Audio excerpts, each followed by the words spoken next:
Very good morning, dear children. This video is for class 10 science, chapter number 7, control and coordination, and this is lecture number 4, NCERT exercise solutions. So children, here we have the first question of exercise of chapter number 7, and this is the exercise part, not the in-text ones. So the first question is, which of the following is a plant hormone? So we know hormones are the chemical messengers which regulate the biological activities happening in the organism. So here we have four options. A, insulin, but insulin is an enzyme which is present in the animals. So this is not a plant hormone. Then we have thyroxine. Again, thyroxine is present in animals. Estrogen, again it is present in animals. Cytokinin, cytokinin is the plant hormone. So correct option is D. Question number 2 is, the gap between two neurons is called dendrite. No, it is the part of neuron structure itself. The processes at the cell body are called as dendrites. Synapse, yes. Synapse is the gap between the nerve endings of one neuron and the dendrites of the neuron which is just next to the first neuron. Then, so this is one of the possibility. Then we have axon. Axon is also a part of the neuron and not the gap between the two neurons.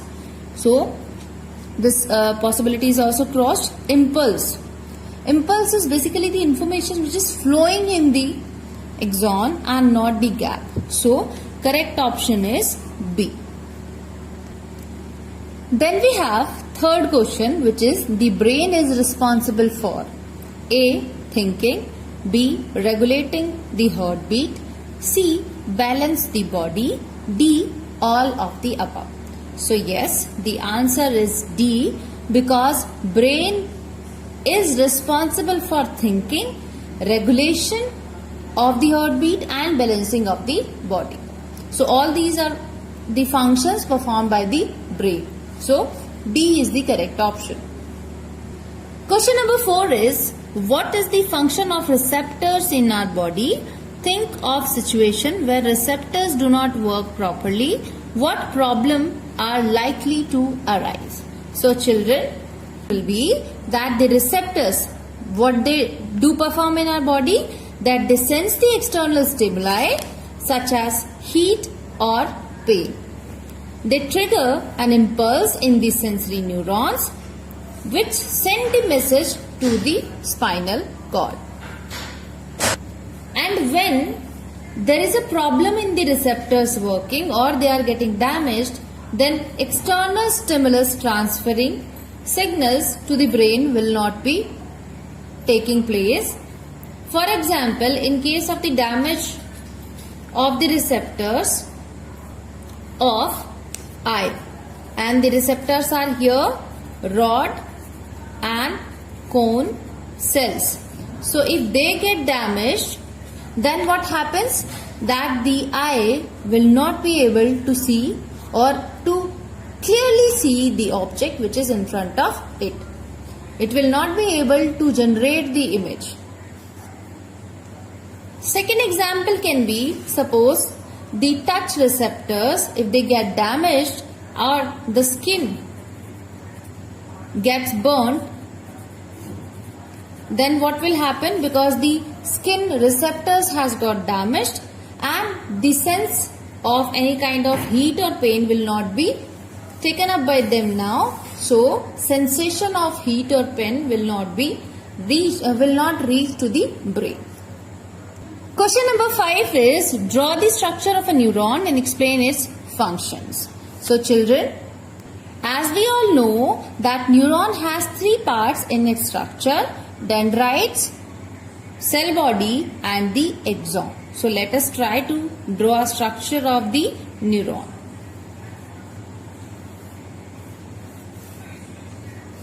So here this way what I am trying to do, that these will be the processes called as dendrites. So these will be the dendrites. This will be the cell body having the nucleus in between. So this will be the nucleus.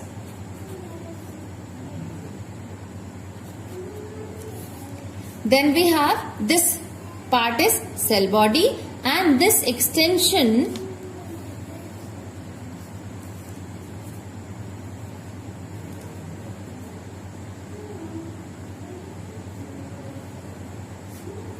is called the axon. So this is called, this particular area where no myelin sheet is covering the axon is called as node of Ranvier.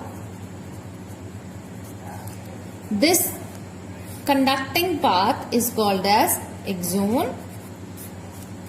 Here at the end of the axon we have nerve endings.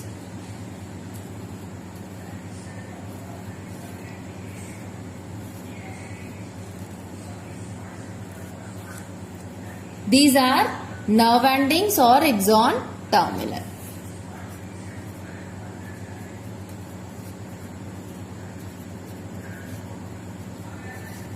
So there are three parts: dendrites, cell body and the axon. So let us see their functions.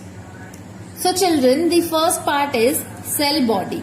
It contains the nucleus, mitochondria is also present, and other cell organelles are present in the cytoplasm or neuroplasm of the cell. So here it only performs the function of maintenance and growth of the neuron.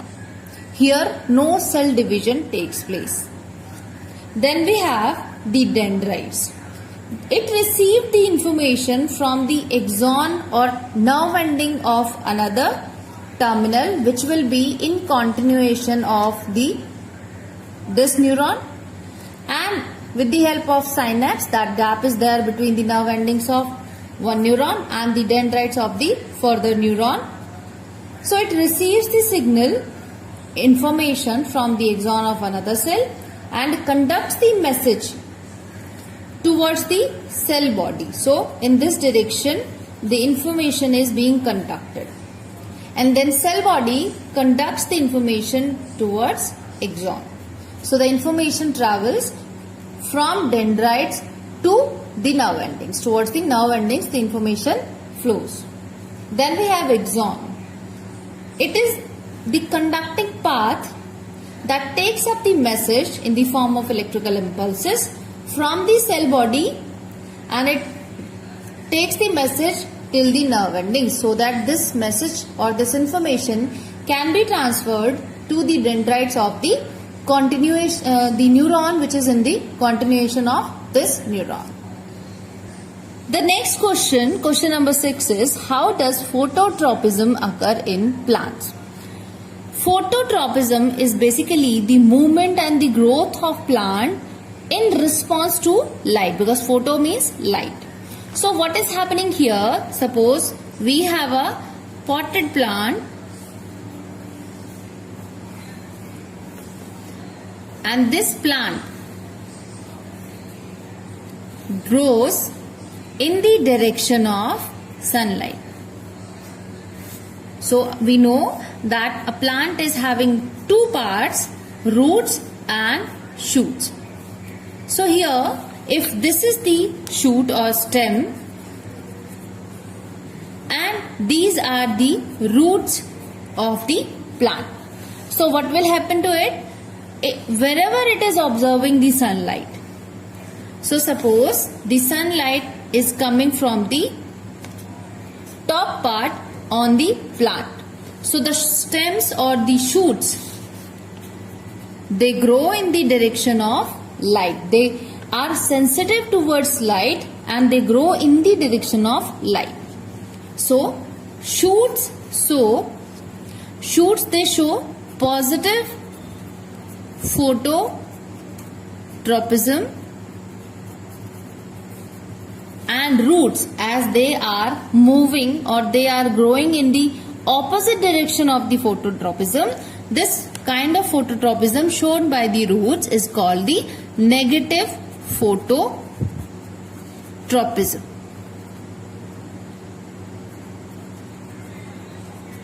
So this is called phototropism in plants.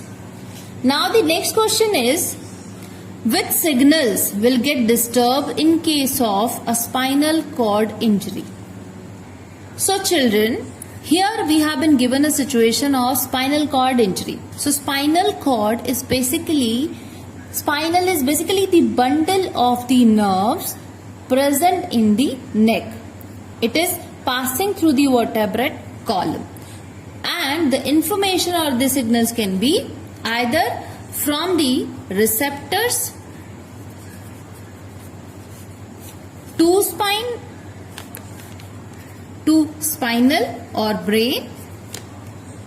So the signals, they reach the brain via spinal, or from brain to the effectors or the motor nerves. So if the intermediate or the mediator between the brain and the receptors is getting damaged or injured, then what will happen? Both kind of signals, the signals which are coming from the receptor area or from the sensory nerves to spinal cord, they will also get affected, and the signals or the decision made by the brain after the analysis of the condition, that will also not reach to the motor nerves, and via motor nerve it will not reach to the effectors, because both these signals, they meet in a bundle in spinal cord. So if spinal is getting injured, both of these kind of signals are affected. Next question is, how does the chemical coordination occurs in plants? So children, we know that plants, they do not have a nervous system, brain or spinal cord like humans or animals, but they do have the chemical coordination. They do have specialized chemicals or fluids which help to coordinate the growth, development and responses to the environment, and these are called as plant hormones. Some of the hormones, they promote the growth of the plant, and some, they inhibit the growth of the plant. So basically we have two types of the plant hormones. One, promoters of the growth, and second, growth inhibitors. So in promoters, again we have three hormones named as auxins, gibberellin,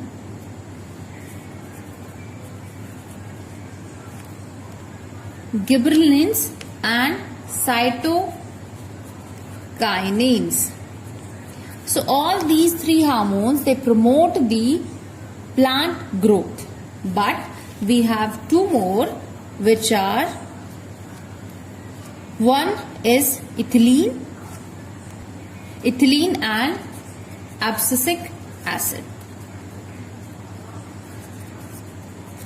These two, they inhibit the growth of the plant. They inhibit the growth, for example, the fall of the leaves from the plants. So all these hormones, they are synthesized at a place which is away from the place or the target place where they have to act, and they are diffused to the area of action. Question number 9 is, what is the need for a system of control and coordination in an organism? So children, the first and the most prior need of having the control and coordination is the survival of the organism. That is the most important thing, because there is a need to control various activities happening in the surrounding and to give a response to them, which is done with the help of brain, or you can say nervous system. So brain helps us in controlling or giving the responses to the outer atmosphere, whereas the endocrine system or the chemicals secreted by the glands for a special purpose, they help in regulating the biological activities. And these chemicals called as hormones are responsible for overall growth and development of the organism. Then we have daily routine decisions, which include voluntary and involuntary actions which are controlled by the central nervous system. So that's why, so that the organism can survive with respect to the atmosphere, it can maintain the growth and development of its own, it can make a decision for the voluntary or involuntary actions. For these all reasons, there is a need of having a control and coordination system for the survival of the living organisms. Question number 10 is, how are involuntary actions and reflex actions differ from each other? So children, we know that involuntary actions are the set of muscle movements.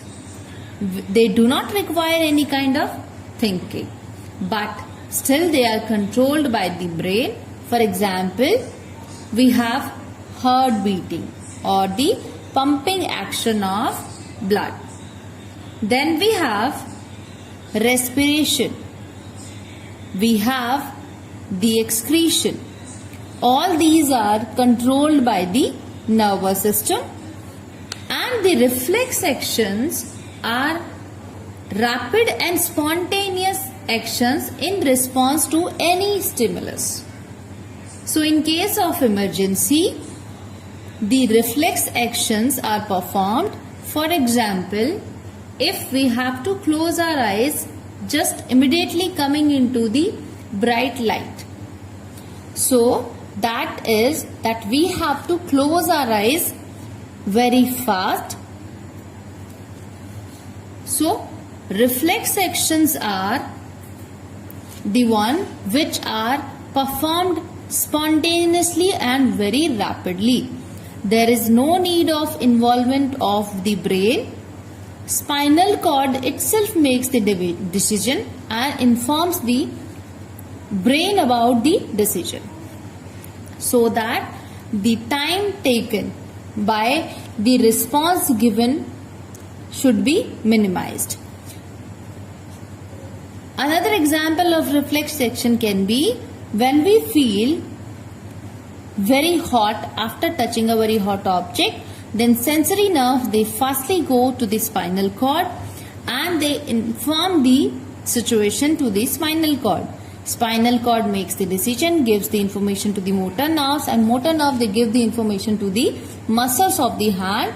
That hand has to be taken away from the position. So reflex actions are, they do not involve the action of brain. Brain is not having an active role in the reflex action response, but involuntary actions, they are controlled by the central nervous system. Then question number 11 is, compare and contrast nervous and hormonal mechanism for control and coordination in animals.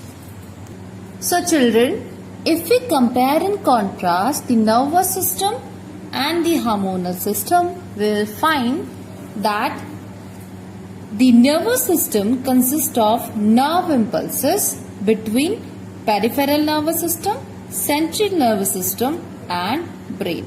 Brain is the part of central nervous system only.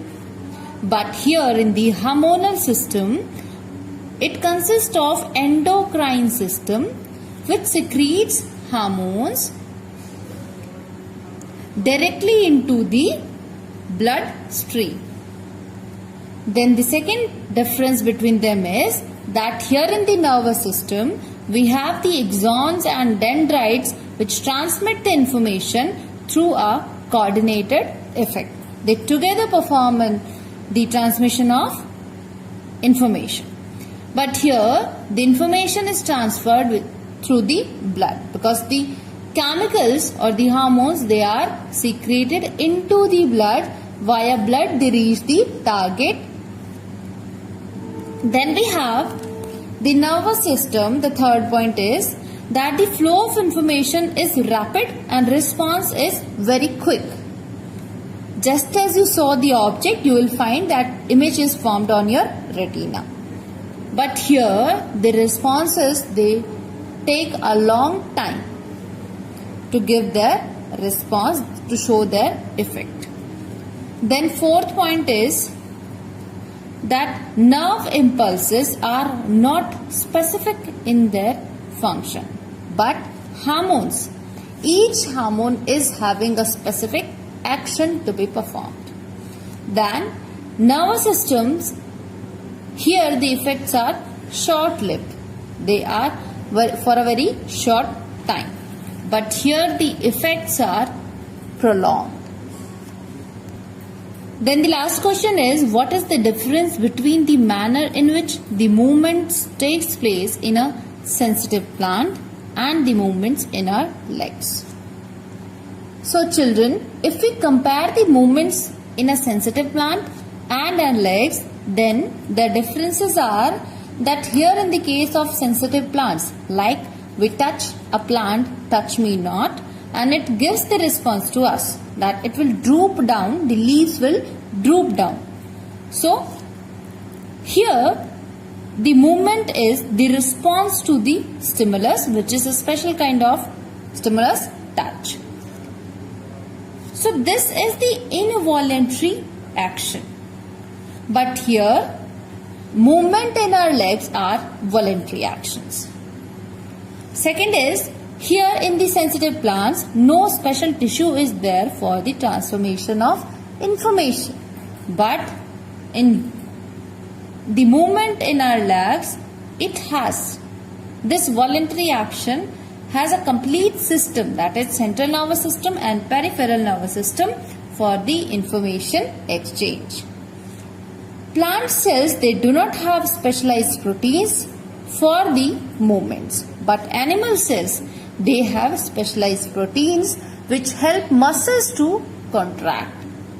So these are the differences between the movements happening in a sensitive plant and happening in our leg. So children, these were the NCERT exercise solutions of chapter number 7. So make corrections in your answers wherever required. Thank you.